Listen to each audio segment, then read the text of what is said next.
Hello, and welcome to Time Between Times storytelling once again. Wow, the sun is hot outside. The sky is bright.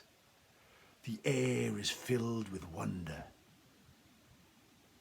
We will sit at the time between times.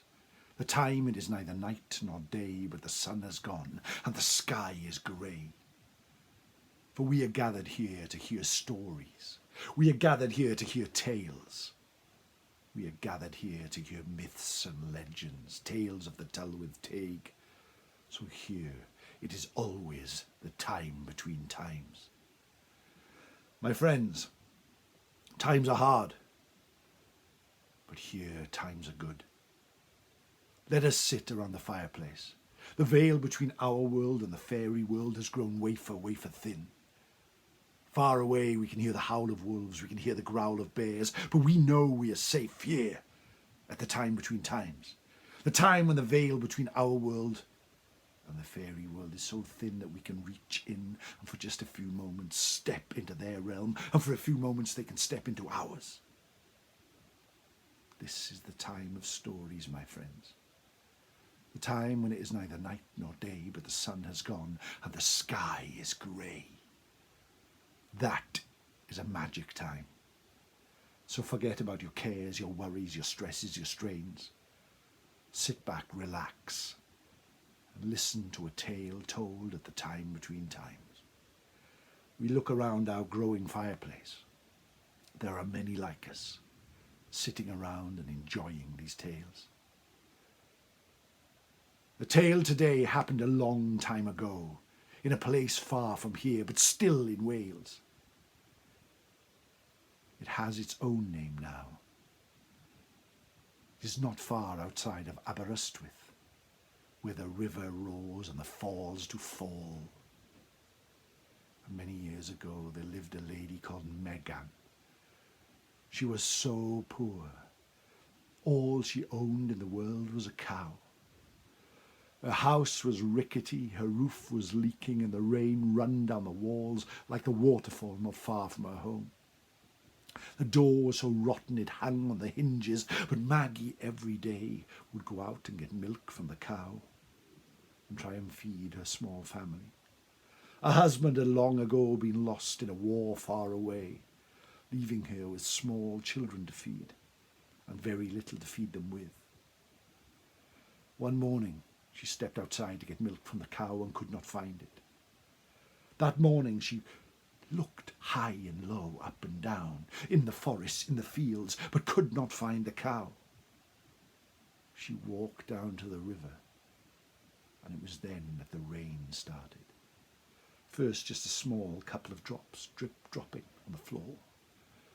Then it got louder and louder, until it hammered down on Megan, until it almost hurt her, it rained so much.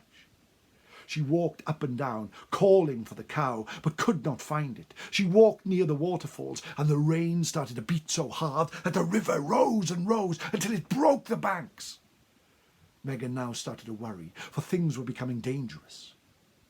It was then in the river, floating fast. She saw a dog, a small black dog, caught in the current, bobbing up and down. Up it came, drowning, and then trying to gasp and swim to the shore.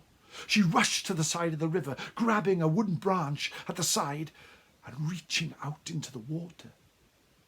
The hound bit on the branch, and Megan, using all her strength, pulled the hound to the side of the river and saved its life. The hound looked up at her and then ran off. A good deed done, but still no cow found. Megan started to walk back to her house, dejected. But as she approached her cottage, she walked along the banks of the river, only now, starting to recede ever so slightly. She looked across, and there on the other bank, the far bank, she saw her cow. How did it get over there? How has it gone so far? It could not have swum across, surely. The nearest ford was 10 miles away, and Megan would have to walk those 10 miles, somehow cross, walk 10 miles back just to get the cow. Surely by the time she got there, it would be long gone. The rain had stopped falling, but there had been no thunder, there had been no storm. But suddenly the air seemed to fill with sulphur. The air seemed to fill with brimstone. The air suddenly grew very, very hot. Behind her shoulder, Megan sensed somebody watching, and she turned around. And there was a figure, dressed in what looked like the robes of a monk. Face was hidden, but spoke in a voice as old as the mountains and as capricious as the sea. You need your cow back, I assume. Yes, sir. I cannot feed my family without that. That is all that we own. Said the figure. I am very good at building bridges, and I could easily build a bridge here for you. Every time the figure spoke, steam seemed to rise in the air. As the figure walked, flowers wilted and died, and the grass grew barren and yellow.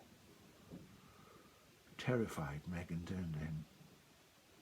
You would build me a bridge, but surely that would cost much money.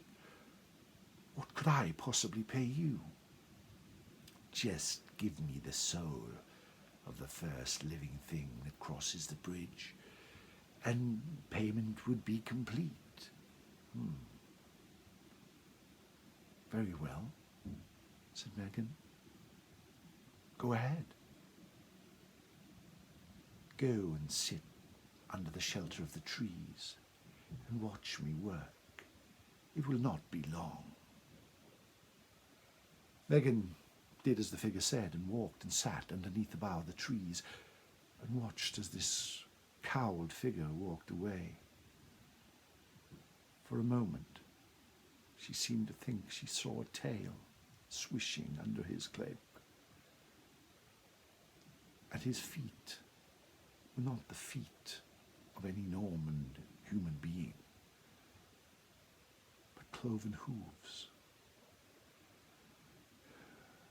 Suddenly the air was rent with thunder. Suddenly the sky was lit by lightning. Suddenly the sun grew dark. And for miles around, stones and rocks filled the air as the figure spoke in a language long forgotten and waved his arms around theatrically. Megan took shelter as rocks and stones started to assemble over the river.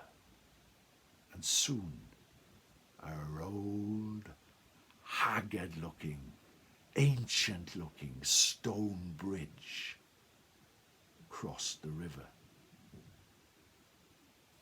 The figure stood on the far side. Megan stood in disbelief. How could this have happened? How could this magic have been done? She walked to the side of the bridge and looked across at the figure, pulled off his hood.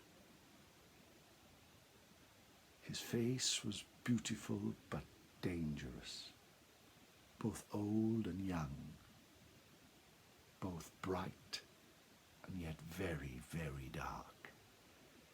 His teeth were shining and clean, but long and fanged, and his eyes were as deep as the ocean. Now, please cross, and our debt will be paid, said the figure. Megan looked down on the bridge, could see the footprints of cloven hooves embedded in the stone. A deal is a deal, she thought, and was just about to step upon the stone bridge. And suddenly she heard a noise behind her. And she looked down as a small figure rushed past. The black dog she had rescued from the river rushed across the bridge and past the figure on the other side, who looked up and whose anger seemed to know no bounds. The small dog sat next to the figure, its tail wagging, and looked up. But the figure's anger was bigger than the highest peak. "No! What do I want with the soul of a dog?" it called, and then vanished, leaving the air filled and smelling of sulphur, brimstone, and fire. The dog had gone as well, but the bridge still stood, and is now known as Devil's Bridge, and is famous the world over. You can go there today. You can step over it, look down at the roaring river underneath, and remember the tale of the Devil's Bridge, and of Megan, who in her own way outwitted the devil. I hope you enjoyed that tale at the Time Between Times. I now have a podcast. You can find it wherever you get your podcasts. You don't have to look at me, you can just listen to my voice as I tell longer tales. Please have a look there if you want to hear more stories. Please leave a comment, please subscribe, please like, please pass on to your friends. It's great to see our fireplace growing and growing. Thank you very much for your company. Don't worry, there is always a place here at the Time Between Times. Diolch yn fawr, my friends. Take care. Goodbye.